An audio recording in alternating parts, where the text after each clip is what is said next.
Shadows of the Past. Part 3. Restless Shadows. Mark woke with a start. His room was silent, the first rays of morning light slipping through the curtains. His heart raced as he remembered the eerie encounter from the previous night.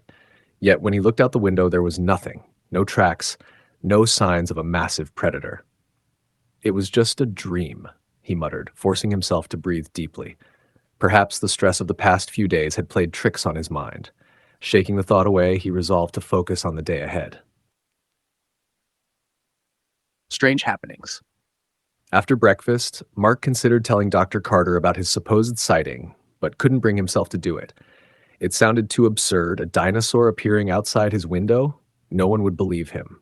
Instead, he tried to busy himself with other tasks, but unsettling rumors in town kept gnawing at him. On a nearby farm, several cows had vanished without a trace.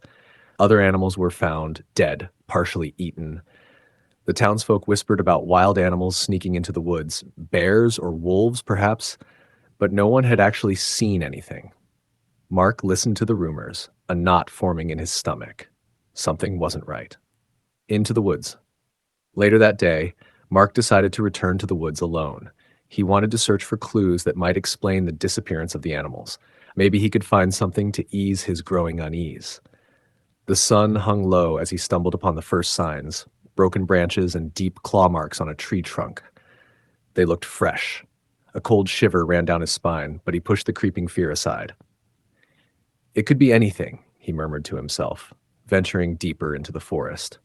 But as dusk fell, he noticed how the sounds around him began to fade. No birds chirped, no leaves rustled, only an eerie silence remained. Eyes in the darkness. When darkness fully enveloped the forest, Mark decided to head back. The flashlight in his hand cast long shadows from the trees, their forms looming ominously. Suddenly, he felt a prickling sensation as if he were being watched. He stopped in his tracks, shining the flashlight around. The trees cast long, distorted shadows, but nothing moved. Then he saw them, two white eyes staring motionlessly out of the darkness. They were large, faintly glowing in the beam of his flashlight. Mark froze, his breath hitching as his heart pounded in his chest. A deep shadow emerged from the darkness. The outline of a massive body took shape, muscular, with a powerful head and a long neck. Mark couldn't make out what it was, but it was enormous. His feet felt glued to the ground as the creature slowly retreated, melting back into the shadows. The only sound was the crackling of branches under its heavy steps. Mark trembled as he forced himself to continue his way back. He didn't know what he had seen, but it didn't feel like an animal that belonged here. Rumors spread. Back in town, Mark heard more stories from the farmers. More livestock had disappeared, and the bite marks on the remains didn't match any known predator. Some whispered about a rogue wolf. Others blamed a bear. Mark began piecing the events together with his own observations. Yet, how could he explain what he had seen without sounding insane? That night, he sat alone in his room, staring at his father's old notes. One drawing caught his eye, a depiction of a Carnotaurus, a massive predatory dinosaur with short arms and a powerful jaw. It can't be, Mark whispered, but the thought refused to leave his mind. Could such creatures have somehow survived? The shadows return.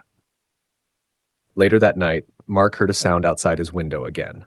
Cautiously, he crept over and peeked out. The yard was empty, but at the edge of the forest, he saw it, a massive shadow moving silently. Fear gripped him, but something kept him from running. Instead, he watched as the shadow vanished, leaving only the unsettling silence behind. To be continued.